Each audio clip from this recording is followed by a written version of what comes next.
The Assembly will hear an address by His Excellency Philip Edward Davis, Prime Minister and Minister of Finance of the Commonwealth of the Bahamas.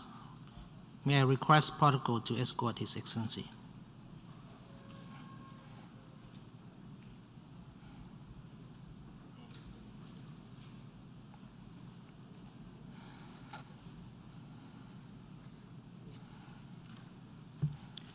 I have a great pleasure in welcoming His Excellency Philip Edward Davis, Prime Minister and Minister of Finance of the Commonwealth of the Bahamas, and I invite him to address the General Assembly. Esteemed colleague, heads of state and heads of government, distinguished delegates, ladies and gentlemen, Secretary General Antonio Guterres, President of the General Assembly, Foreign Minister Abdullah Shahid of the Maldives.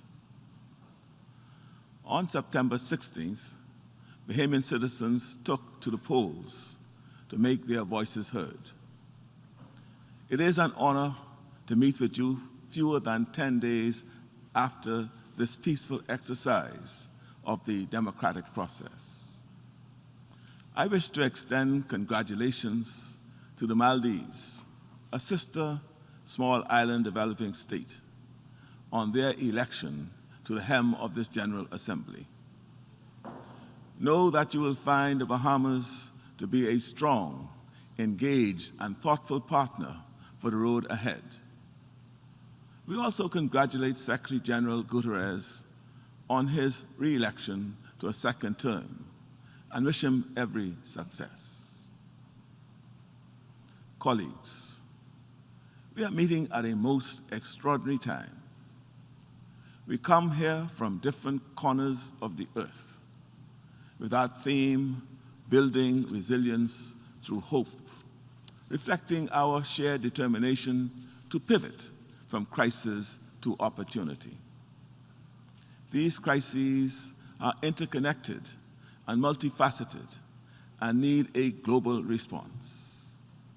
We must collaborate to end the COVID-19 pandemic and address public health issues.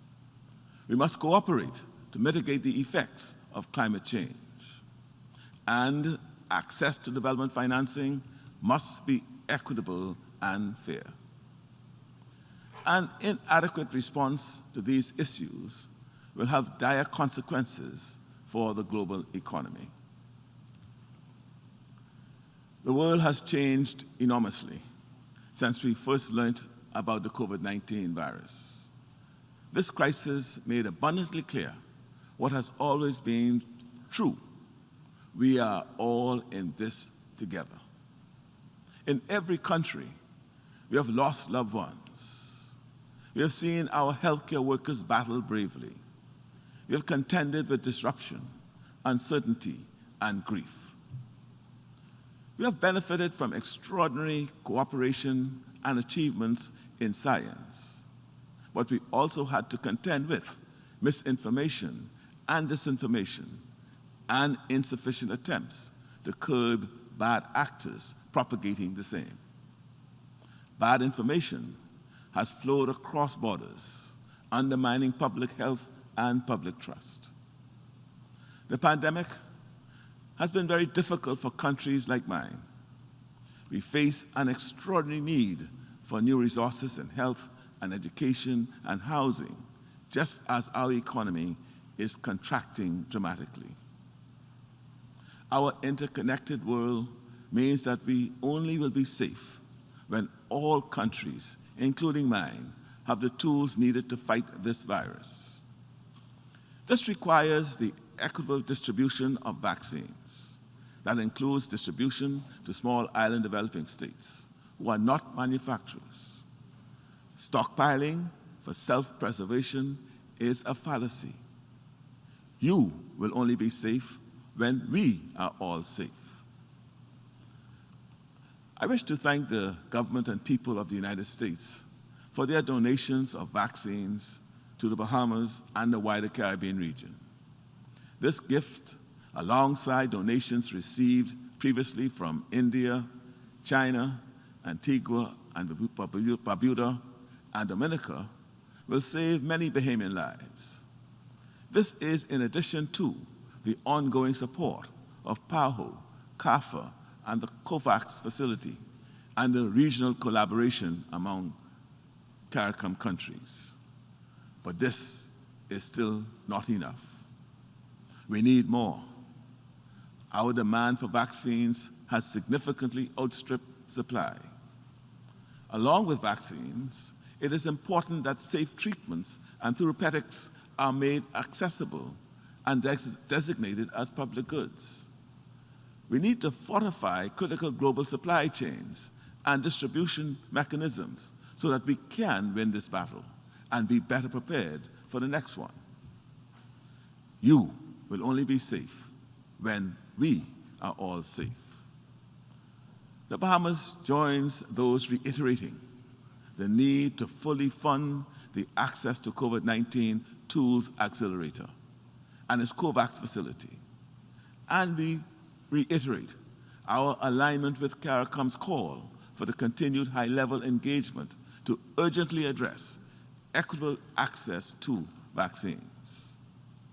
When vaccines are deployed to reduce transmission, everyone is made safer, not just the direct recipient.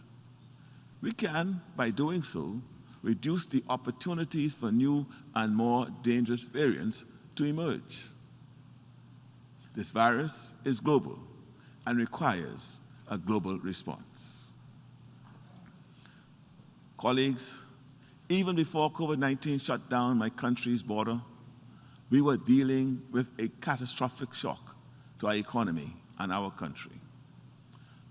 2 years ago this month, one of the strongest storms ever recorded in the Atlantic caused catastrophic damage to our islands of Abaco and Grand Bahama. Hurricane Dorian was strengthened by waters that were well above average temperatures. The Earth's changing climate means that hurricanes like Dorian linger longer and cause more damage. The devastation caused by this storm is part of our country's landscape. The physical and emotional wreckage are still with us. Recently, I spoke with a woman who lost her husband and her 3 children in the storm. Every rainfall is a reminder of the horror. How can we continue to do nothing in the face of such tragedy? The very worst thing about Dorian is our sense of foreboding, our sense that this hurricane, which took so much from so many, is only the beginning. None of us believe this is a once-in-a-generation storm. Instead, we know it is a nightmare that could easily reoccur tomorrow, next week, or even next month. To any leader who believes we still have plenty of time to address climate change, I invite you to visit Abaco and Grand Bahama in our country. For island nations such as ours, climate change is here and is a real and present danger. Before Hurricane Dorian in 2019, we faced hurricanes in 2015, 2016, and in 2017. We cannot survive this new normal.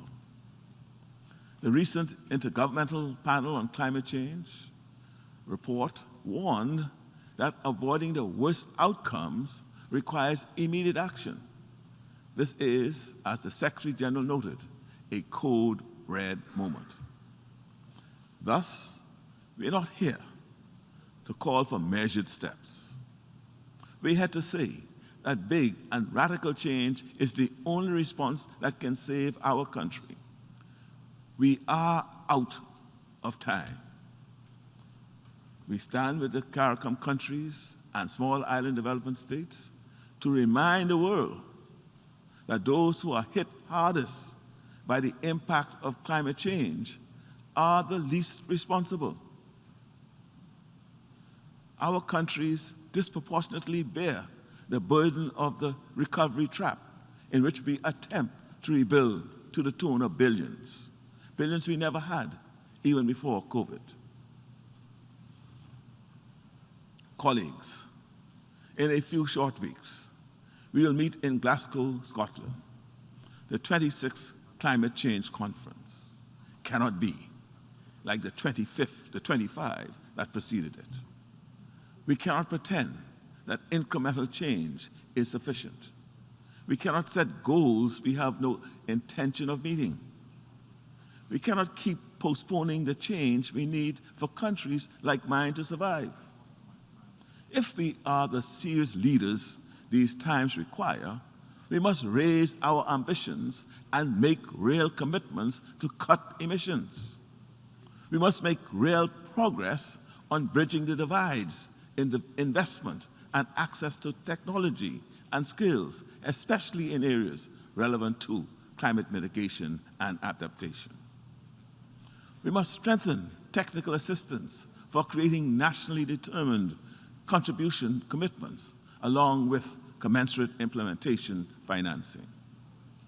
We must give teeth and substance to the mechanism for loss and damage if it is to be a meaningful tool for supporting fair recovery and not simply an exercise in defining and highlighting disaster risk. Along with our sister nations in CARICOM, the Bahamas calls for greater climate financing and a need for more engagement and progress on a climate investment platform. And as a matter of priority, more innovative financing and debt solutions are needed, including debt for climate adaptation swaps. We also look forward to the capitalization of a Caribbean Resilience Fund. We also need adequate resourcing and timely access to the Green Climate Fund and the Climate Finance Accelerator. In my just concluded campaign, we call for new renewable energy initiatives in our own country. We are going to build structural and economic resilience in a green recovery with plans to invest in climate-smart infrastructure and environmental protection. The Bahamas will lead on wetlands and ocean preservation, and we will seek re-election to the International Maritime Organization. We look forward to the Biodiversity Conference next month. We are committed to the successful conclusion of negotiations towards an international treaty to conserve marine biodiversity. Colleagues, the compounding impact of economic, environmental, and now public health shocks means that access to affordable finance will be the real driver of progress in the near and long term. The global development financing gap for meeting sustainable development goals by 2030 is estimated in 2019 to be $2.5 trillion. That is only increasing. Today, we reiterate our country's support for the inclusion of a multidimensional vulnerability index in decision-making of international financial institutions and the international donor community. On a related front, we believe that access to the global financial system and tax cooperation should not be undermined by ad hoc and consistently shifting and arbitrary goalposts and threats of exclusion from the global economy. Financial services is a crucial component of the Bahamian economy. We see an indispensable role for the UN in leveraging its universal jurisdiction for greater oversight of global anti-money laundering, de-risking, and tax cooperation matters. On a separate note, I wish to convey the Bahamas' rejection of the ongoing economic blockade of our sister Caribbean nation of Cuba. As I conclude, I recall the words of our nation's first Prime Minister, Sir Lyndon Pindling, as he stood here 48 years ago this month, on the occasion of our nation's accession to the United Nations.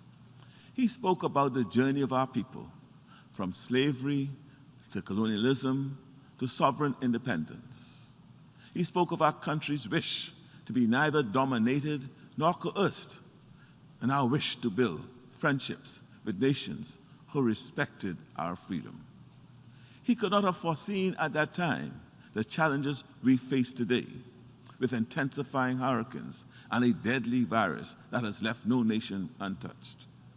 But he saw already that no nation is an island unto itself, and spoke of the interdependence of all countries. That interdependence has never been clearer. Rest assured, colleagues, that in the Bahamas, you will find a trusted partner committed to moving forward on our collective goals for sustainable development, security, and peace. Thank you. On behalf of the General Assembly, I wish to thank the Prime Minister and the Minister of Finance of the Commonwealth of the Bahamas for the statement just made, and I request protocol to escort His Excellency.